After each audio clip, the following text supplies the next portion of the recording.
As a seller, you're going to be either working with one broker or three. One of the things that you've got to be careful and ask them is, do you work with other agents? It's a red flag. You've got to ask them, do you work with other agents as well? They should say,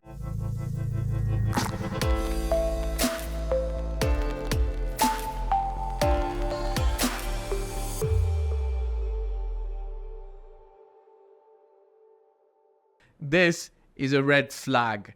If you're working with an agent exclusively to sell your property, try to not do it with somebody who shows you this red flag very clearly earlier on in the relationship. Understand it is going to help everybody in the market, especially you as a seller. There's a link below. If you'd like to work with us, sell your property or purchase a property, you can click it, fill up the form, start working with us. Remember to hit the like, subscribe, and bell icon. It does something to the algorithm and other people can then benefit from this information. Show us some comments in the comment section. Check this out. I want to explain something to you, okay? If you're a seller coming into the market looking to sell a property, ideally speaking, you should be doing the following. As a seller, you're going to be either working with one broker or three, okay? Gone are the days when the sellers could work with 1, 2, 3, 4, 5, 6, 7. Like, it was very difficult, very challenging. Why?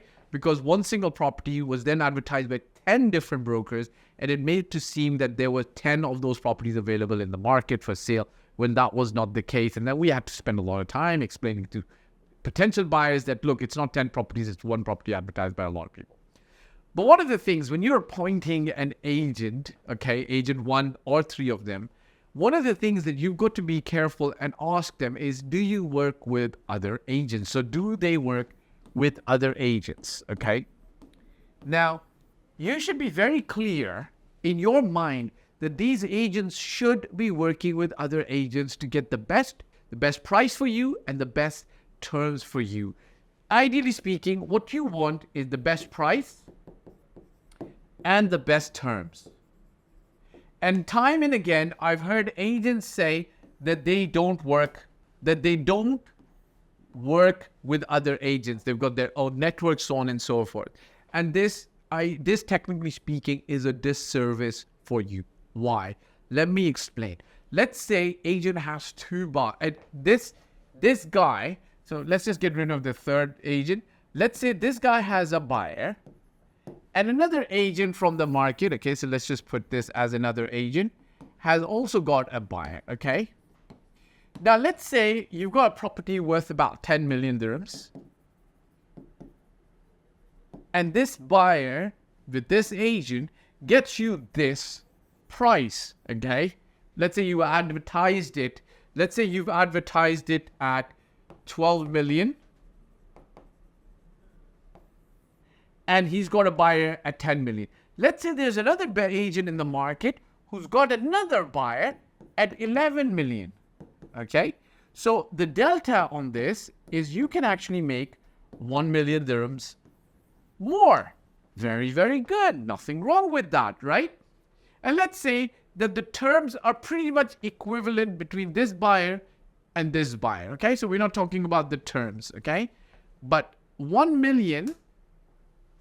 Actually, let's even throw a little bit of a mix in there.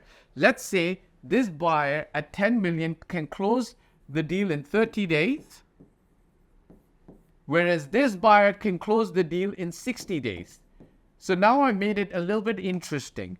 You can get 1 million dirhams more from this buyer being represented by another agent, but it will maybe take 60 days or a little bit less, whereas this buyer is committed to buying the property from you at 10 million within 30 days or less.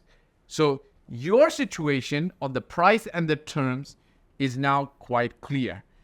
The reality is, if this agent, number one, does not present this offer to you, you don't have any idea that you could actually make 1 million dirhams more, because if he doesn't want to work with the other agent, you got to remember this.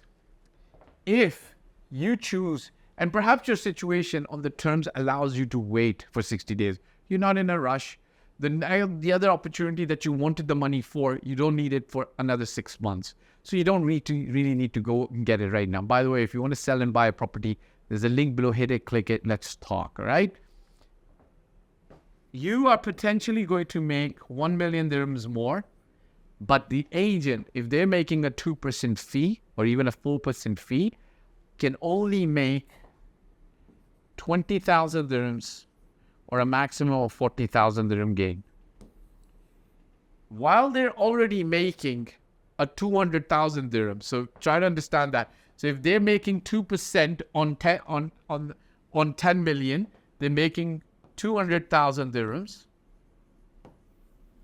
If they bring in another agent in, you stand to make 1 million dirhams, but they're only going to make 20,000 dirham more, but then they might have to split their fee with another agent. So if it's 200 plus 20, they will make 110,000 dirhams. So it's in the agent's interest to not present this offer to you. But it's not in your interest to not have this offer come to you. Now, you might actually not take this offer, and I'll tell you why. There's a lot of other things to be considered. For example, this guy has 10 million in the country. This guy does not have the money in the country. In fact, it could take 60 days or 90 days or more. This guy could be somebody who you can't easily trust. Perhaps the money source, the money income. This guy could be somebody who you're uncomfortable with or the agent's uncomfortable with. But the agent's job, the broker's job, is to present both scenarios to you as the seller and then help you make the best decision on which deal to take, keeping in view that you might make 1 million dirhams more and the agent might make 90,000 dirhams less. So be it. Their job is to help you get the best price, best terms.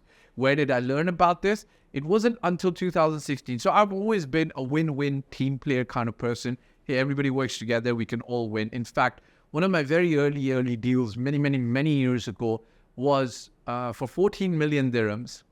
And it was off Dubizzle. I contacted another broker for a piece of land and she was willing to work with me.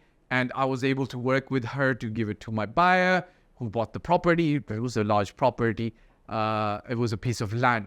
But you know, everybody benefited. The buyer got a great piece of land. He wanted something that was close to a park. The seller got to sell his property at a great price. And me and the other agents, we were happy, alhamdulillah, right? But what if she chose not to work with me? What if she said, I don't want to work with you? The seller wouldn't have sold that property. The buyer wouldn't have got the property, so on and so forth, right?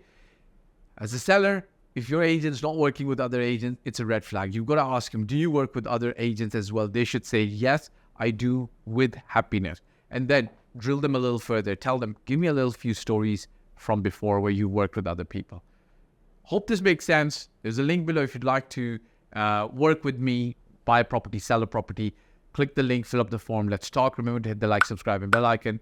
Show some love in the comment section. Ciao for now. Hey guys, thank you for watching the video. I hope you liked it. My name is Fahd Dawood. I've been doing this for 15 plus years. I started in Toronto, Canada in 2006, and since 2007, I've been based in Dubai and doing real estate in Dubai. Look, if you're looking to work with me, there's a form below and my mobile number. I do paid consulting. You can also get help from my team for services. If you like the video, press the like button, press the subscribe and the bell icon, and share it with your friends who you feel would be able to benefit from the content of this video.